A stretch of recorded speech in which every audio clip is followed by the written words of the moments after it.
palavra, o ensino, as profecias, os planos que Deus tinha para o seu povo ao longo da história.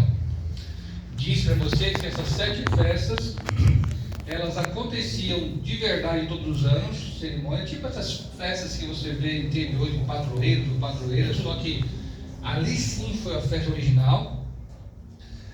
O povo celebrava essas festas tinham um cumprimento na história profético, apontavam para um cumprimento e também tinha um cumprimento, aliás, ela tem um cumprimento na vida da gente.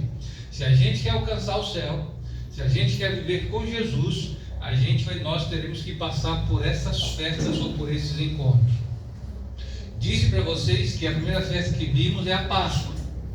A Páscoa, se vocês se lembram, fala do que? Da morte de Jesus. Então Moisés, lá no passado, antes mesmo de Jesus vir, ele já escreveu através da festa da Páscoa que o Salvador viria e morreria por nós, derramando o seu sangue para nos salvar. Amém? Amém. Portanto, essa primeira festa, ela teve o seu cumprimento profético quando Jesus veio, quando ele morreu por nós. Vimos também, ontem, sobre a segunda festa, que é a festa dos pães asmos. Essa festa era a festa onde os pães asmos é um pão sem fermento, que os judeus comiam, parecia uma bolachinha assim, creme craque, furadinha. E assim eles faziam porque na Bíblia o fermento tem símbolo do pecado. Por que, pastor, o fermento tem símbolo do pecado? Porque quando você coloca o fermento na massa, ele altera a massa. Ele altera e afeta a massa. E o pecado, quando entra na vida da gente, ele também altera o normal. Portanto, Jesus, que é o pão da vida que desceu do céu, ele veio sem nenhuma alteração. Ele veio como Adão e Eva antes de cair no pecado. Ele veio como nosso Senhor Salvador perfeito. E portanto, a segunda festa apontava também para Jesus o pão da vida, falava do seu sepultamento. E fala também do nosso encontro com Deus. Que encontro é esse, pastor? É que na primeira festa, na Páscoa, Jesus fala para você vir como está, né? E ele vai o quê? Ele vai aliviar, ele vai perdoar, ele vai trabalhar com a gente. No segundo encontro, que é a festa dos pães asmos, agora ele quer purificar, santificar essa pessoa que veio até ele. Foi o que vimos ontem de ontem. O que vimos ontem foi a terceira festa, a festa das primícias, que consistia na ressurreição de Jesus. Portanto, a primeira festa, Páscoa, já se cumpriu, Jesus morreu. A segunda festa, os pães asmos, Jesus foi sepultado. E a terceira festa que vimos ontem fala da ressurreição de Jesus, ele como primícia. E diz para vocês que Deus não pede nada que ele não tenha feito por nós primeiro.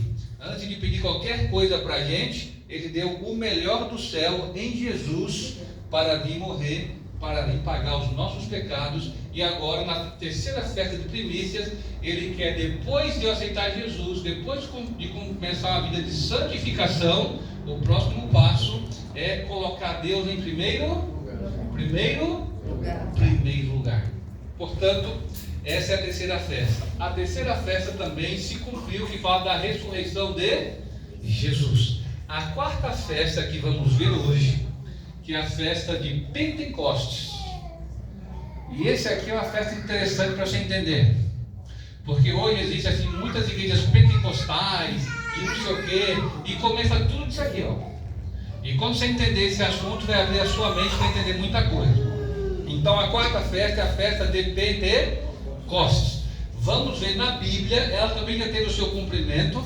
Aliás, até essa quarta festa, gente, todas já tiveram o seu cumprimento profético. Todas elas que eles realizaram a cerimônia, já aconteceu alguma coisa na história.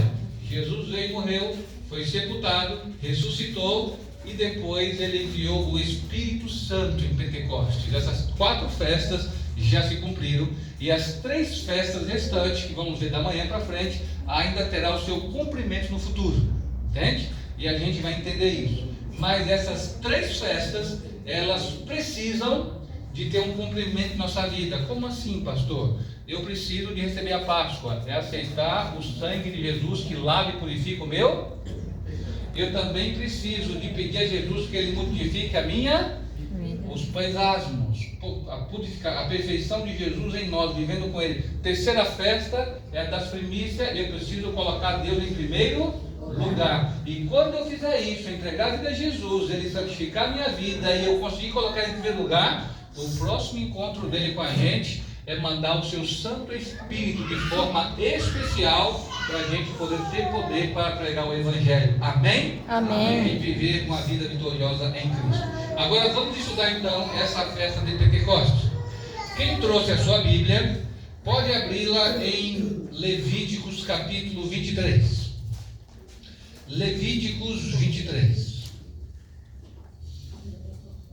Em cima do versículo 15, vai estar escrito assim: o Pentecostes. Todos acharam? Levíticos 23. Quem achou, diga parabéns. Quem não achou, pode falar para você. Tem gente procurando ainda. Levíticos 23, a partir do versículo 15. Podemos ler? Vamos lá? A gente vai entender tudo isso agora aí, tá bom? Vamos lá. Diz assim, ó. Na Bíblia de você deve estar o Pentecostes ou Festa das Semanas, como o nosso amigo falou ali. Seu nome, desculpa? Leandro. O Leandro falou ali, nosso irmão Leandro. Mas diz assim, ó, acompanhe comigo. Colocou aqui, né? Eu vou ler aqui no telão, que aí todos podem ler com a mesma tradução. Vamos lá. Contarei para vós outros, desde o dia imediato ao sábado, desde o dia em que trouxer o molho da oferta movida, 7 semanas inteiras, o que, gente? Vocês vão contar, será? Presta bem atenção aqui, ó. Volta o calendário. Aliás, não, vamos ler o restante. Vou ler mais um verso, põe mais próximo. Até ao dia imediato ao sétimo sábado, contareis, até o dia imediato ao sétimo sábado, contareis 50 dias, então trareis nova oferta de manjares ao Senhor. Volta um pouquinho. Ó, essa tradução está errada, tá bom? Vou pegar da Bíblia de vocês, porque ele está falando assim, ó. Contareis para vós outro. Assim, a próxima, vamos lá, próxima. Ó, até o dia imediato ao sétimo sábado, é isso mesmo. Então, beleza, está certinho. Vamos lá. Volta aqui que a gente vai entender melhor agora. Ele está falando assim, ó. Quando chegar a festa das primícias, que eu vi ontem com vocês, que aconteceu no dia 16, ele já fala assim, ó, vocês vão contar até o dia imediato ao sábado, vocês vão contar 50 dias. Eu vou querer ler na Bíblia, deixa aí, tá bom? Que vai ver uma diferença aqui, ó. Está dizendo assim, ó. Diz assim, ó. Contareis para vós outros desde o dia imediato ao sábado, desde o dia em que trouxerde o molho de oferta movido, 7 semanas inteiras serão. Aqui ele colocou assim, ó. Aqui ele colocou assim, ó. 7 semanas. 7 semanas inteiras serão. Estou com a tradução, foi? Agora ficou melhor. É mesmo? É que era o 16, né? Eu não tinha lido? Então vamos lá. Então vamos lá. Ele está falando para contar quantas semanas, gente? 7. Quantos dias tem uma semana? 7. Se ele está falando para contar 7 semanas, a semana tem 7 dias, então 7 semanas vezes 7 dias vai dar quantos dias? 40? Ele está falando assim, vocês vão contar do dia imediato ao sábado. Lembra que o sábado eram os pães asmos? Então no dia seguinte, no sábado, era a primícia, a ressurreição. Desse dia, vocês vão contar para frente 49 dias, que são 7 semanas. Aí, volta de novo no texto. Volta de novo, Cláudio. Aí, ó, passa para o 17 agora. Aí fala assim, ó. Das vossas moradas trazeis dois. Você pulou, é o 16. Vamos lá, ele fala assim, ó. Até o dia imediato ao sétimo sábado. Ele fala assim, ó. Quando você somar, vai ter o sábado, 2, 3, 4. Quando chegar no último, que vai dar 49, no dia imediato, vai dar o quê? 50. É por isso que tem uma Bíblia que está escrito assim, ó, 50 dias vocês vão contar. Ele está simplesmente resumindo tudo isso. Tem aqui, ó, contem 50 dias. Em vez de fazer, mas no original está desse jeito. Mas se você for ver, traduzido no miúdo, é a mesma. Tu está comigo? Porque são 3 línguas, né? Hebraico. E como foi escrito no hebraico? Só que assim, a tradução fiel seria 7 semanas, e no dia seguinte, como está aqui. Mas se eu falar 50, não vai mudar? Não. Beleza? Agora presta atenção. Ele está falando que deveria contar 7 semanas. A palavra Pentecostes, ela não existe na Bíblia. E essa festa é a festa do Pentecostes. Existe o título, mas a palavra não. Na palavra não existe. O título existe que colocaram depois. Não foi o que Moisés escreveu. Entende?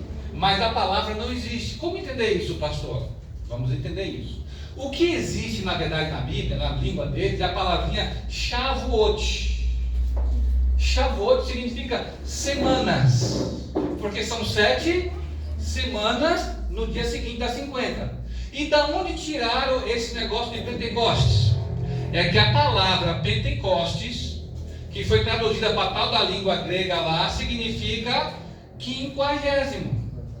A gente fala primeiro, segundo, terceiro, quinto, 10º, 20º, 30º, 40º, 50º. Então 50º é o quê? 50. Então, como ela foi traduzida para a língua dos gregos primeiro, a tal da Septuaginta, eles colocaram do jeito que eles entendiam. Em vez de colocar 7 semanas mais um dia, colocou Pentecostes, quer dizer o quê? 50. Estão comigo? Então, a palavra Pentecostes não existe na Bíblia. Não existe no original. O que existe é a palavra semanas, que dando 50 é a palavra 50º. Que na língua deles lá é o quê? Tal de Pentecostes. Estão comigo? Agora eu vou ser mais claro. Quando a pessoa fala assim, ó, eu sou da pentecostal, que tem poder, que risca a faca, que sai fogo, não sei. Gente, a palavra pentecostal não quer dizer nada disso. A palavra Pentecostes significa 50, 50º. Somente? Então, quando você vê falar o Pentecostes, você já pensa que é uma palavra que fala de poder, de fogo, não faz uma coisa assim?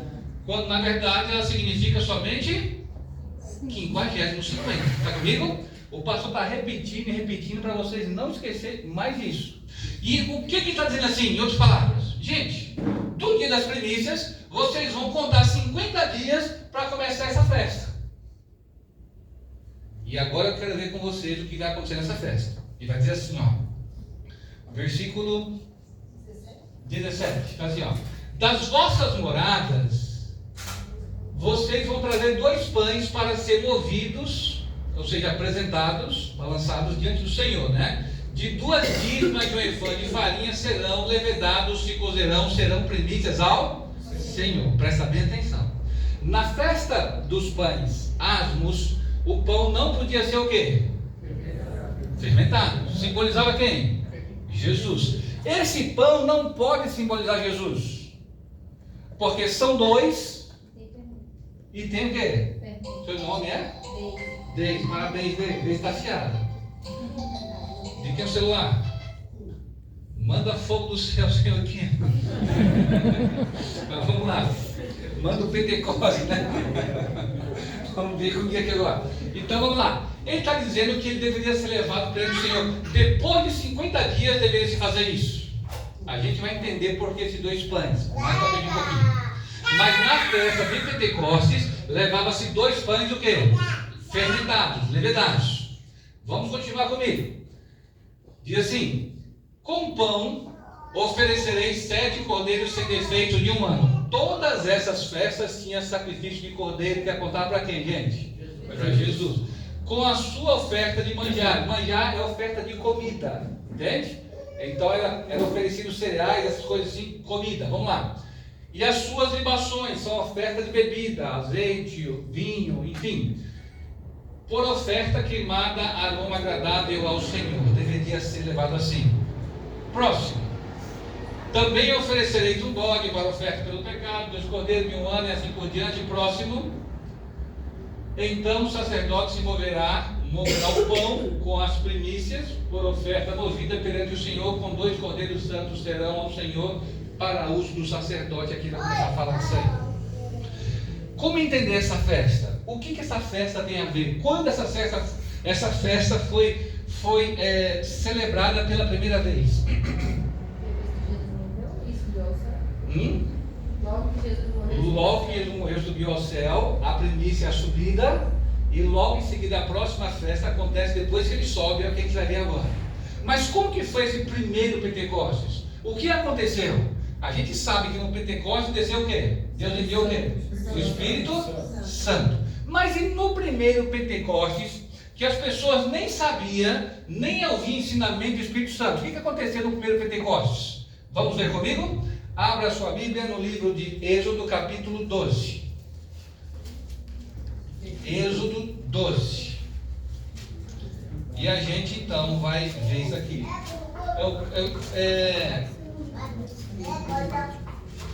Capítulo 12. Quem achou, diga parabéns. Liga os motores, vamos lá. Êxodo, capítulo 12, a partir do versículo. Eu estou ceguinho aqui, gente. 37, tá bom? A partir do versículo 37. Nos versículos anteriores, o pessoal celebra a Páscoa, come do cordeiro, os filhos do faraó morrem com a praga, de todos os primogênitos que não tinham sangue na porta, e o faraó fala assim: Moisés, pega o teu povo e vai embora daqui. Aí olha o que aconteceu. Assim partiram os filhos de Israel da onde? De Ramsés para Sucote, cerca de 600 mil, que gente? Aqui foi 600 mil homens, cerca de 600 mil homens que saíram do Egito naquele dia, sem contar as mulheres. Estima-se que as mulheres e crianças que não eram contadas, estima-se que tinha cerca de 1.600.000, 1,5 milhão de pessoas que saíram do Egito naquele dia. As pessoas naquela época tinham muitos filhos. Era igual ao Nordeste há uns 30 anos atrás, né? Se eu perguntar aqui quantos filhos avós de vocês tiveram pai, 10, 7, 12, né? Tudo. Meu avô criou 8 e teve 14. Agora imagine um deserto que não tinha nada do que tem hoje, né? Então, quando soma tudo isso, esse número passa de mais de 1 milhão de pessoas saindo aí. Agora, olha que curioso, próximo verso. Ele fala assim, ó: subiu também com eles um misto de que, gente? Mas essa da ovelha? Um misto de quê? Então, não foi só povo judeu que subiu. Foi um misto de quê? Opa! Então, o povo de Israel foi um povo constituído não só de gente de sangue puro quando saiu do Egito. Foi um misto de que subiram juntos e ali viveram juntos e ali se misturaram e a gente não sabe dizer quem de quem. Por quê, gente? Porque na verdade o povo de Deus é todo aquele que aceita a sua aliança, entende? Então aqui sobe um misto de gente. Continue, próximo verso. Ele fala assim, ó: eles escolheram bolos assim por diante, para o próximo.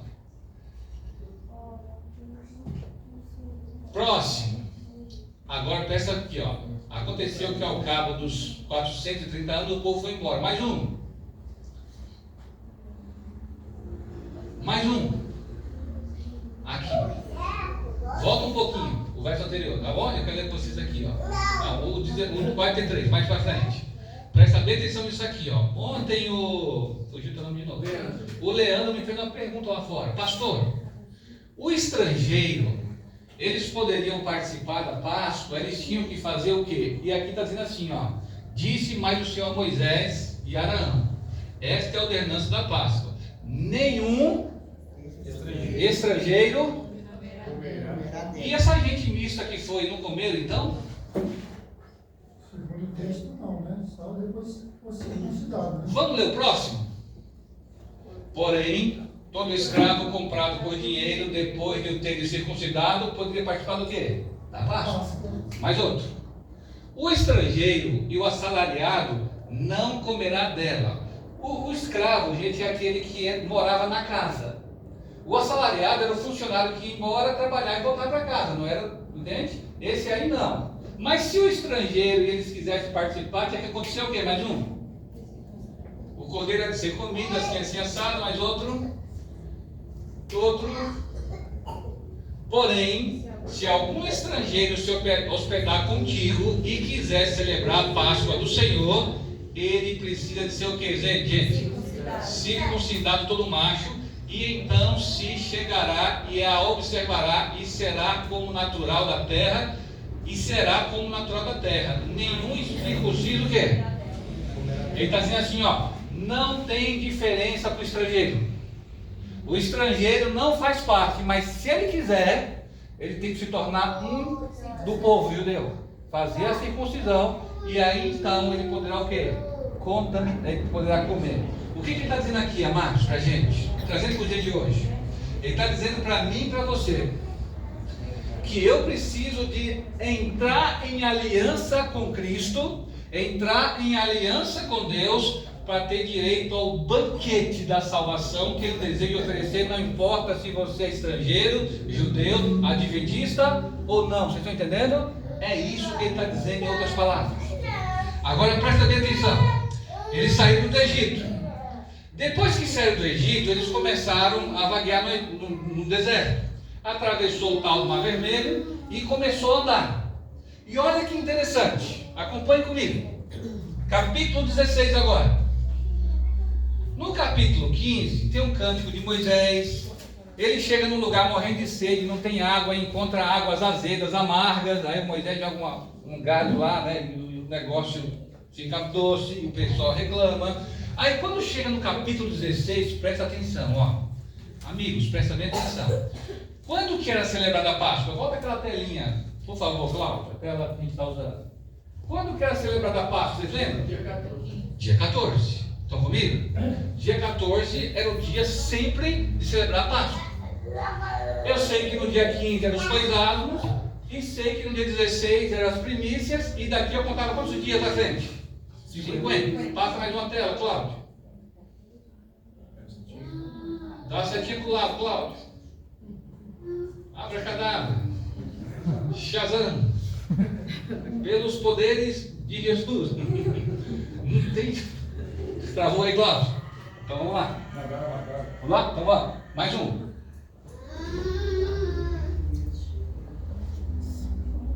Mais um.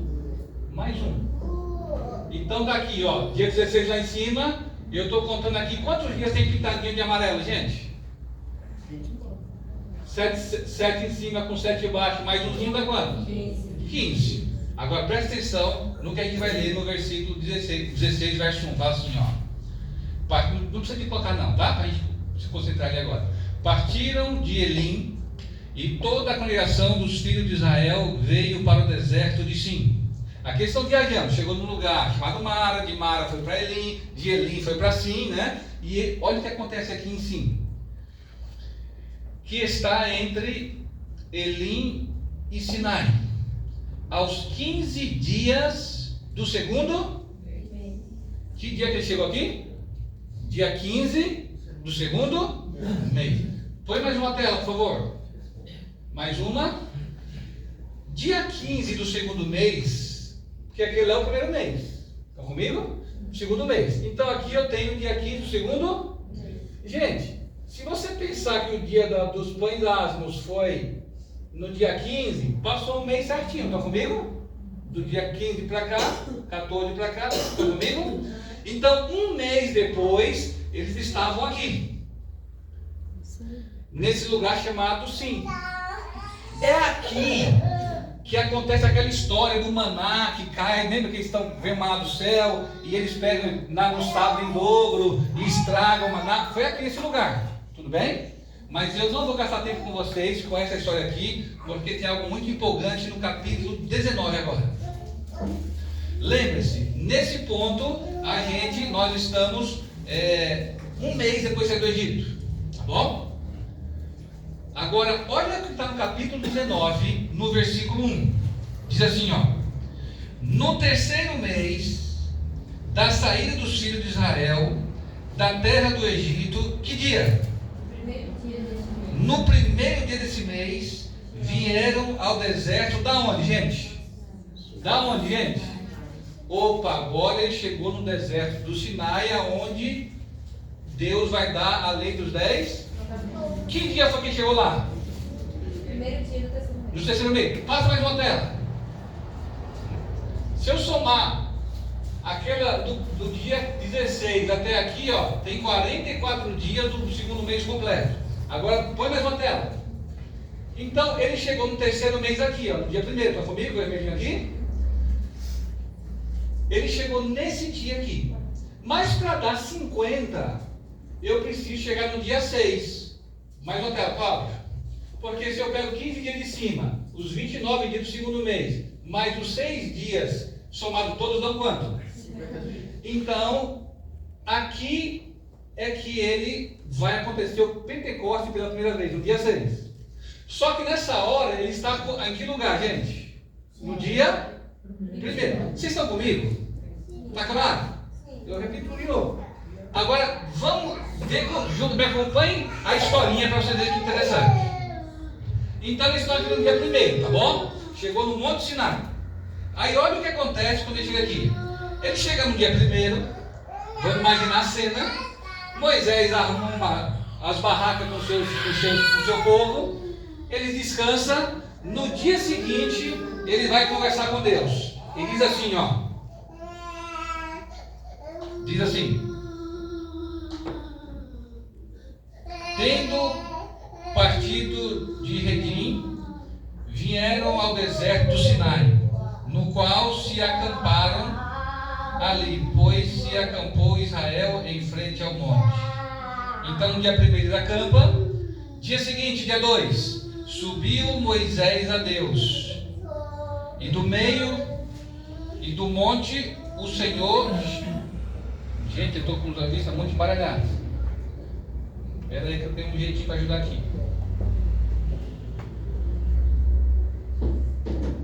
Pronto, ficou mais claro, tá bom? Vamos lá, me acompanha de novo. Verso 2. Tendo partido de Redim, vieram ao deserto do Sinai, no qual se acamparam ali, pois se acampou Israel em frente ao que, gente? A que monte? Depois de acampar, no versículo 3, agora, imagina comigo, dia seguinte, eles descansam, dia seguinte Moisés assumiu o monte. Subiu Moisés a Deus, e do monte o Senhor chamou e lhe disse: assim fala a casa de Israel, a casa de Jacó, e anuncia aos filhos de Israel. Então ele manda dar uns conselhos, e eu vou contar para vocês para ficar mais fácil. Então imagina comigo a cena. Ele chega, descansa, sobe para falar com Deus. Quando ele sobe para falar com Deus, Deus fala assim: Moisés, vai lá e fala para o povo o seguinte: se o povo quiser entrar em aliança comigo, quiser me obedecer, o povo vai ser um povo santo, uma nação santa. Está nos versículos 4 e 5. Será um povo de sacerdócio santo.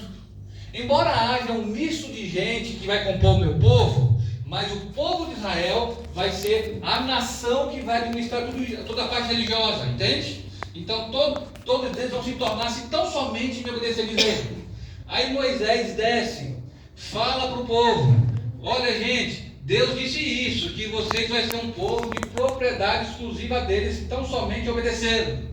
Aí o povo fala assim para Moisés: Moisés, diz a Deus que nós todos faremos tudo aquilo que ele mandar. É só ler em seguida aí, tá bom? Aí Moisés sobe para conversar com Deus e dizer para Deus o que o povo tinha dito ao Senhor. O povo concordou, aceitou. E olha o que acontece. Imagina comigo aqui, ó, dia 4. Aí Moisés sobe e veja comigo o que está a partir do versículo 16 agora. Aliás, 10 agora. Diz assim: disse também o Senhor a Moisés: vai ao povo e purifica hoje e amanhã. Lavem eles as suas vestes e estejam prontos para que dia, gente? Para o terceiro dia, porque no terceiro dia, o Senhor, à vista de todo o povo, descerá sobre o monte Sinai.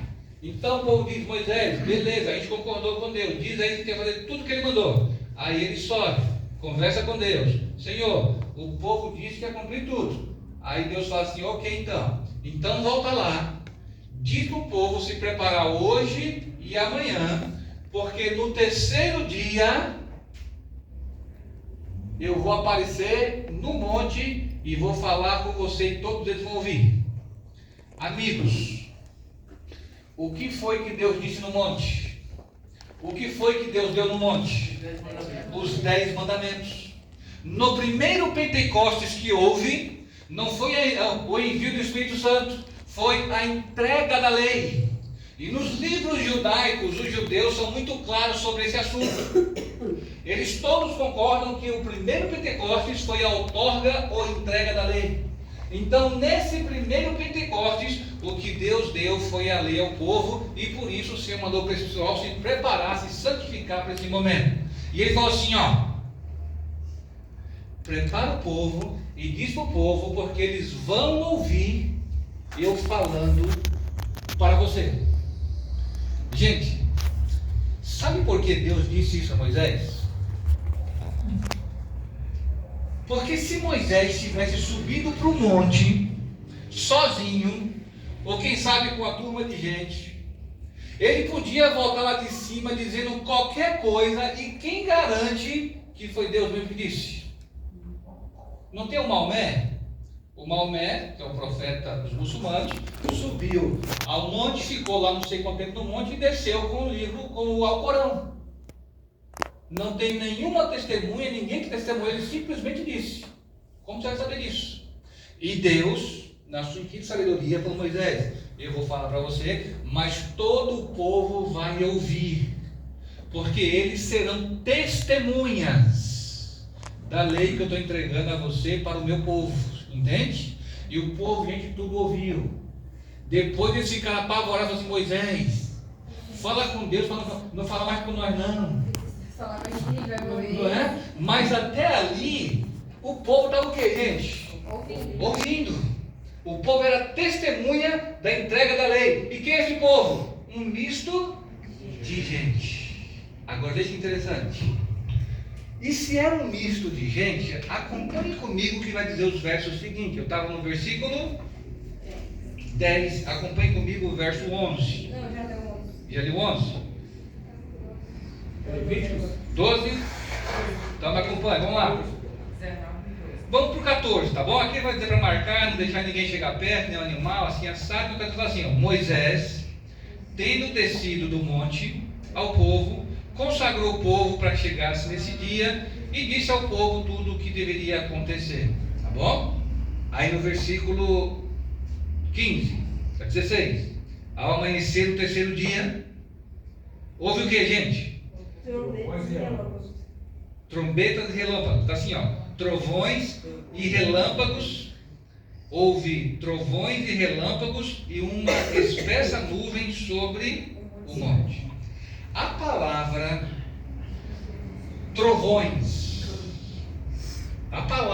trovões, na língua original, ela se fala, eu esqueci a nome da palavra. É uma palavrinha em hebraico, é calote, que ela pode ser traduzida como o quê? Sons, trovões e vozes. Se você pegar o dicionário deles, a palavrinha calote, ela pode ser traduzida como sons, como trovões e como vozes. E como que os tradutores eles colocam a palavra? Eles vão ver o contexto, que cabe melhor e escolhe a melhor tradução. E como ali era um monte que estava tendo aquele evento todo, então os tradutores colocaram como trovões, relâmpagos, trombetas também tem. Mas entenda uma coisa: se Deus estava falando para um misto de gente que estava no Egito, e essa gente, cada um tinha sua língua diferente, então Deus precisava falar em vozes. Portanto, a melhor tradução não é trovão, são vozes. Porque ouviu-se um som de trombeta, de maneira que o povo que estava no arraial tremeu de medo. Entendeu? Agora o trombeta existe mesmo, que é o chofá, que é o chifre do carneiro, né? Agora a palavra trovão, ela é melhor traduzida como vozes, porque o povo precisava de ouvir e testemunhar o quê? A entrega da... Então naquela hora, a gente presta bem atenção, Deus falou em vozes. Então cada um testemunhou a entrega da lei na sua língua, no seu idioma. Por isso que ele falou em vozes, ao meio de relâmpagos, sons de trombeta, de chofar, né, e etc. Idioma diferente, né? Agora, quando você vai no Novo Testamento, no Pentecoste que houve quando Jesus estava aqui, depois de Jesus, houve vozes. O Espírito Santo desceu ali com forma de fogo. E aqueles homens começaram a falar em língua diferente para pregar e testemunhar de Jesus para aquelas pessoas. Vocês estão entendendo os mesmos eventos e fenômenos acontecendo na entrega da lei, no primeiro Pentecostes, e vai acontecer futuramente quando Deus envia o seu Espírito Santo? Agora prestem atenção, ele vai continuar dizendo assim, ó, no verso 19: todo monte Sinai fumegava, saia fumaça dele, fogo, porque o Senhor desceu sobre ele em fogo, e a sua fumaça subiu como fumaça de uma fornalha, e todo o monte aconteceu o que, gente? Tremeu grandemente, por isso o povo ficou com medo. E o clangor de trombeta ia aumentando cada vez mais. Moisés falava e Deus lhe respondia no trovão. Se Deus está respondendo no trovão, é porque era a voz do quê? E a voz de Deus é sempre a voz de trovão, forte, entende? Que treme tudo. Imagina, quem tem uma voz forte, quem canta, não sei se vocês já pararam do lado de trio elétrico. Quando eu era pequeno lá em Barbacena, eu já fui em trio elétrico, pequenininho. Nunca gostei muito, mas eu me lembro até hoje que quando você passa do lado do trio elétrico, aquelas caixas de som vibra tanto que treme tudo, o ouvido, tudo, né? A voz de Deus é uma voz potente. Quando ele fala, o som é tão forte que treme tudo. Essa é a ideia. Aí ele continua aqui, ó, verso 20: descendo o Senhor para o cimo do monte Sinai, chamou o Senhor a Moisés para o cimo do monte. Moisés subiu e o Senhor disse a Moisés, presta bem atenção, gente, no Êxodo 20, que é o capítulo seguinte, Deus não está dando a sua lei em pedras. Ele falou. E a gente faz uma confusão danada. No Êxodo 20, Deus está falando. Ele só vai dar a lei em pedras no capítulo 24. Ainda não. Lá depois que vai ser romper, quebra, mas ainda não se rompeu ainda, até então. Mas o que o pastor quer dizer? É que no primeiro momento do Êxodo 20 não foi entrega de tábuas, foi a falada. Aí depois Moisés sobe no capítulo 24 e Deus então entrega para ele a tábua, entende? Escrita com a lei dele. O que eu quero que vocês entendam é que nessa hora todo mundo está testemunhando. E Moisés, junto com todo mundo, está o quê? Ouvindo. Depois, quando ele sobe no capítulo 24, Deus não entrega só a lei dos 10 mandamentos, como as leis civis, as leis cerimoniais também, ele vai dizer. E o que o pastor quer chamar a sua atenção aqui? Amigos, a quarta festa, que é a festa do Pentecostes, tem a ver com a entrega da lei de Deus. Vocês já perceberam como é difícil guardar a lei de Deus? É fácil? É fácil, gente? Jamais. Você pode ser adventista de berço, pode ter nascido num lar adventista, desde pequenininho, mas você vai perceber o quê? Que um momento ou outro tem o quê? Dificuldades. Ou no trabalho, ou emocional, ou de todo tipo de situação, e algumas pessoas acabam se afastando, indo, voltando, aquela coisa toda, e você vê que tem o quê? Uma dificuldade. E Deus está dizendo para a gente que nessa festa, Ele vai fazer algo nesse encontro tão forte e tão poderoso que vai ajudar a gente a conseguir guardar melhor a sua lei. Como, pastor? Próximo.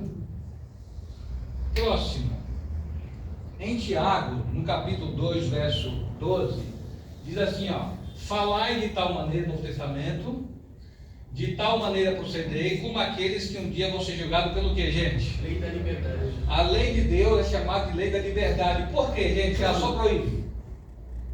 O negócio só diz não, o tempo todo.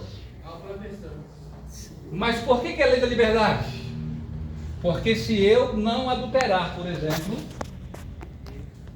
os meus irmãos vão ficar tranquilos e livres, porque sabem que eu estou praticando essa lei, portanto eles se sentem o quê? Livres. Se eu não roubar, por exemplo, todo mundo, a gente vai ter liberdade, porque todo mundo está obedecendo a lei da... Se eu não matar, a gente não vai precisar ter medo de sair à noite, meia-noite, qualquer lugar. Vocês estão entendendo? Se eu honrar pai e mãe, vou ficar tranquilo de ter filho, que eu sei que eles vão me respeitar. Entende? Toda a lei de Deus tem a ideia de proteger, portanto é uma lei da liberdade. Aí Tiago fala, olha gente, viva de tal maneira como um dia você vai ser julgado por essa lei da liberdade. Que lei é essa? Mais um. Pois qualquer que guarda toda a lei, mas tropeça em um só ponto, torna-se culpado de quê, gente? Que coisa! Porque o mesmo que disse não adultera, também disse não mata. Ora, se não cometes adultério, mas é homicida, te há tornado o quê? Se você obedece um e quebra o outro, é transgressor do mesmo jeito. Aí fala assim, falar de tal maneira, o verso que a gente viu, de tal maneira procedei, como havendo de ser julgado pelo quê? Então a lei que Deus vai usar para o julgamento é a lei que diz o quê? Não matarás e não quê? Portanto, a mesma lei dada no primeiro Pentecostes para frente. Agora, Jeremias escreveu algo curioso. Jeremias escreveu assim, profetizando, ó: eis aí em dias, diz o Senhor, em que firmarei nova aliança com a casa de Israel e com a casa de quem? Será que uma nova aliança é uma diferente, os termos diferentes da anterior? Não, mas é a mesma lei para todo mundo. Mas ele está dizendo que é nova. Vamos continuar no verso 32, ó. Para que andem nos meus que, gente? Estatutos. Então ele está dizendo que a nova aliança que vai firmar é para que a gente ande nos seus estatutos. E guarde os meus juízos e os cumpra. E eles serão meu povo e eu serei o que deles? Agora presta atenção. Não conforme a aliança que fiz com os seus pais. Opa! Então vai ser diferente? Não, porque os pais não cumpriram, né? No dia em que os tomei pela mão para os tirar da terra do Egito, porque eles anularam o que, gente? Não obstante eu os haver desposado, diz o Senhor. Ele está falando de que povo ele está falando aí? Em que momento? O povo da onde? Aquele povo que recebeu a lei logo em seguida, fez o bezerro desse povo. E se ele está dizendo que aquele povo anulou a aliança dele, então o Dez Mandamentos não valia mais para Jeremias? Isaías? Hã? Vocês estão entendendo? Esse anular não quer dizer mudar. Esse anular quer dizer se você quebrou aquele ali, não vale mais, vou fazer outro agora. Vou dar um exemplo. Foi ignorado por eles. Vou dar um exemplo. Vamos dizer que o Cláudio me alugue uma casa. E no contrato toca assim, ó, você não pode pintar a parede de outra cor, tem que ser sempre branco. E eu falo assim, eu que aluguei, eu vou pintar de amarelo. Aí o Cláudio passa lá, vê a casa no contrato que eu pintei de amarelo. Por lei, como está no contrato, ele chega no juiz e fala assim, ó, o camarada lá quebrou o contrato, a aliança que eu tinha com ele, eu quero ele fora. Aí vamos dizer que eu saio da casa, passam 5 meses e falo assim, poxa, é tão bom morar na casa do Cláudio, eu vou aceitar morar lá com a parede branca mesmo, né? Que bobagem de parede branca, né? Aí eu volto no Cláudio e eu firmo um novo contrato, uma nova aliança. Eu anulei aquela antiga, mas quando eu faço a nova, os termos é o quê? É só sinônimos. Entende o que o pastor quer dizer? Com anular, ele não quer dizer que mudou. Ele está dizendo: o povo quebrou, perdeu a validade da salvação, ele está aqui disposto a refazer de novo. E se você aceitar, vão lá. É isso que ele está dizendo aqui. Mas ele está dizendo que ele vai fazer essa aliança não conforme a aliança que fez com seus pais. Vamos lá. O Ezequiel também, o profeta, vai dizer algo interessante do mesmo assunto. Ele fala assim, ó: e lhes darei um só coração, e porei dentre eles um novo que, gente? Novo Espírito. Opa! Nessa nova aliança que ele está fazendo, ele está dizendo que de acordo com o coração também um novo que? Espírito. Vocês conseguem perceber uma coisa em Pentecostes? Que é enviado no Pentecostes, depois da morte de Jesus. Eu enviarei, irei colocar nele um novo espírito, e tirarei da sua carne o coração de pedra, e lhe darei um coração de que, gente? Para que ande nos meus estatutos, e guarde os meus juízos, e os cumpra, e ele será meu povo, e eu serei o quê? Mais um. Em Pentecostes, quando Jesus foi assunto ao céu, depois de 50 dias, ele envia o Espírito Santo. O que acontece em 50 dias? À luz do Apocalipse, capítulo 5, Jesus é entronizado nesse dia. E se Jesus é entronizado, a primeira coisa que ele faz, diz o Apocalipse, ele envia o seu Espírito. Ele envia o Espírito no Pentecostes no momento que ele é entronizado. Aliás, né? Então ele envia o Espírito. Qual é a função do Espírito? Levar o povo a obedecer por amor à sua aliança e ter poder para pregar o quê? É por isso que Paulo vai dizer isso em Hebreus capítulo 8. O pastor vai ficando por aqui agora. Hebreus capítulo 8. Capítulo 8 de Hebreus. Se quiser, Claudinho, pode colocar aí, tá? Capítulo 8 de Hebreus.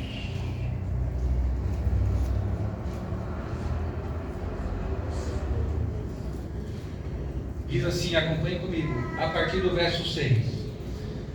Agora, com efeito, obteve Jesus ministério tanto maior do que o de Melquisedeque. Verso 7.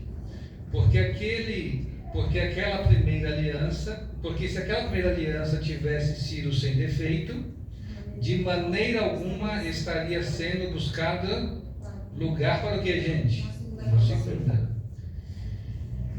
E de fato, repreendendo-nos, diz: e eis aí, vem dias do Senhor, e firmarei nova aliança com a casa de Israel e com a casa de Judá, não segundo a aliança que fiz com seus pais no dia em que eu os tirei pela mão para o conduzir até fora do Egito, pois eles não cumpriram a minha aliança e eu não atentei para eles. Ele está repetindo os versos de Jeremias, e Paulo está dizendo que em Jesus Deus está cumprindo essa nova o quê? Portanto, no Pentecostes ele enviou o Espírito para nos ajudar a fazer o quê? A obedecer e a guardar a lei do Senhor. Para o povo judeu, você tinha que obedecer e pronto. E agora, com a nova aliança, Deus vem tocar em nosso coração para dizer para mim e para você que se você não amar Deus e você não tiver o Espírito Santo, você nunca vai conseguir guardar a lei dele. Para eu guardar a lei do Senhor, só um milagre. E é por isso que o Espírito Santo vem, para que um ser humano pecador como eu e você tenha condições e capacidade de obedecer e fazer a vontade de Deus. No segundo Pentecostes, aliás, no Pentecostes depois de Jesus, Deus não entrega a lei porque ela já foi entregue. Ele envia o Espírito para me ajudar a guardar a lei da maneira que Ele sempre sonhou e pensou para cada um de nós. Volta o PowerPoint, Cláudio, a gente vai terminar com o PowerPoint. E no PowerPoint a gente vai entender uma coisa. Mais para frente. A gente viu que na festa do Pentecostes havia 2 pães com fermento, lembra disso? Mais um. Tá bom? Em 1 Coríntios 12, 13 diz assim, ó: Pois em um só Espírito fomos todos nós batizados, em um só corpo, quer judeus, quer quem? Gregos que são estrangeiros. Os pães, portanto, é o símbolo da união do povo de Deus em um povo só. Ali ele prega para o mundo inteiro, em várias Bíblias, diz assim, ó, o Evangelho é para o mundo todo, é um povo só. Esse povo, tanto judeu como estrangeiros, em um Espírito, nós fomos batizados, somos um povo só. Ele continua, quer escravo, quer livre, e a todos nós foi lá beber de um só Espírito. Próxima tela. Acabou? Eu acho que tinha uma antes dessa, Cláudio. Antes dessa. Isso. Esse era o versículo lá para a gente fazer a ponte, tá bom? Então aqueles dois pães, que eram dois pães fermentados, era o símbolo de tanto o povo de Israel como os estrangeiros, que agora tornava a única igreja de Cristo e não mais dois povos distintos, separados, entendem? Em Jesus, ele quebrou, derrubou essa parede de separação que havia entre judeus e estrangeiros, fazendo-se, portanto, um só povo, e o pastor vai terminar aqui. Eu fui pastor no interior da Bahia, gente. Eu não sei se contei essa história aqui, mas eu recebi na minha casa uma de nossas irmãs. Era uma senhora. E ela me ligou no celular e falou: pastor, eu posso ir na sua casa hoje à tarde para a gente conversar um pouco? Eu falei: pode. Era engraçado. Sei lá, é uma cidadezinha bem pequenininha, tudo pertinho. Dia de segunda-feira é dia de feira na cidade, então o pessoal vem das roças, tudo para a cidadezinha ali. E eles tudo iam passar na feira para estar na casa do pastor. Então passaram na feira para conversar, para levar uma coisa que às vezes era um negócio da roça, ou tal, é muito engraçado. E o pessoal do interior da Bahia mora muito longe um do outro das igrejas. Então quando alguém arrumava um namoradinho, um negócio, falava: pastor, ele vai vir aqui esse final de semana para ficar na igreja, ele pode dormir na sua casa? Eu falei: ô minha ovelhinha. E era assim mesmo. Eu vim falar, vim ficar assim constrangido até, né? Eu nem vou falar o que eu falava, não chega lá. Mas às vezes o pessoal vinha ficar.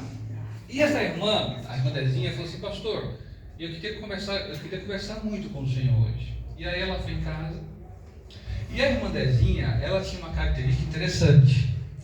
Quando eu estava pregando, quando ela via que eu terminava assim de fazer a última oração, não tem aquele hinozinho, o hino de saída assim, que é bem rapidinho para sair? Quando eu falava o amém da oração, ela já corria para a porta. Eu nunca consegui pegar a irmã Dezinha primeiro. Ela sempre estava na porta primeiro que eu. E saía. Um dia eu consegui. E quando ela veio, eu dei um abraço nela assim, esmaga-roças assim, tal, abracei ela, tal, ela ficou toda constrangida. E quando ela foi em casa, eu entendi o porquê ela corria para a porta e saía correndo sem cumprimentar o pastor. Ela falou assim: pastor, eu fui membro da congregação por muitos anos, cristã. E você sabe que na congregação cristã, os homens sentam de um lado e as mulheres sentam, eles não se tocam. E aí eu entendi que ela, para evitar que o pastor, que tinha o costume de pegar e abraçar, não fizesse isso, ela já corria na frente para sair primeiro. Eu acho que aquele dia que eu saí primeiro foi uma tortura para eu. Mas ela disse: pastor, eu fui da congregação por muitos anos. Casei com meu esposo, ele faleceu. E depois que ele faleceu, eu nunca mais tive contato com nenhum outro homem. Eu só o conheci e fiz um voto a Deus que eu não ia ter ninguém até que eu estivesse lá no céu, que aqui eu não ia ter mais ninguém, tal. E pastor, eu sempre me preocupei com pureza, santificação. E um dia eu estava lá na minha casa, ela era da congregação, e ela falou assim: Senhor, o que precisa de santificar na minha vida? O que está faltando? O que precisa mudar? Eu queria ser mais santa, disse ela, mais santificada para ti. E ela falou assim, que pegou a Bíblia do jeito que os irmãos é acostumado a fazer, abriu assim, sabe do nada assim? Quando colocou o dedo, caiu assim, lê. lembra-te do dia do sábado para o santificar. 6 dias trabalharás e farás a tua obra. Ela olhou aqui, Deus mandando ela fez a oração pedindo santificação, e quando ela abre, cai em cima do verso: lembra-te do dia do sábado para o santificar. Ela não acreditou e chamou pela segunda vez. E quando ela chamou pela segunda vez, caiu num texto que diz assim: santificai os meus sábados, pois servirão de sinal entre mim e vós, para que saibais que eu sou o Senhor que vos santifica. Ela me disse que abriu a terceira vez, o terceiro verso eu não guardei, mas caiu no outro verso mandando ela santificar o sábado, Senhor. Ela disse: pastor, eu entendi que faltava isso na minha vida, e eu comecei a guardar o sábado dentro da congregação. Amém. Só que os irmãos depois começaram a descobrir, eu falar, e começou a ter um problema, porque eles estavam dizendo coisas e coisas, até que eu encontrei o adventista que guardava o sábado, e então eu me batizei e tornei membro da igreja adventista. Para a irmã Dezinha, a guarda do sábado, gente, era um motivo de santificação.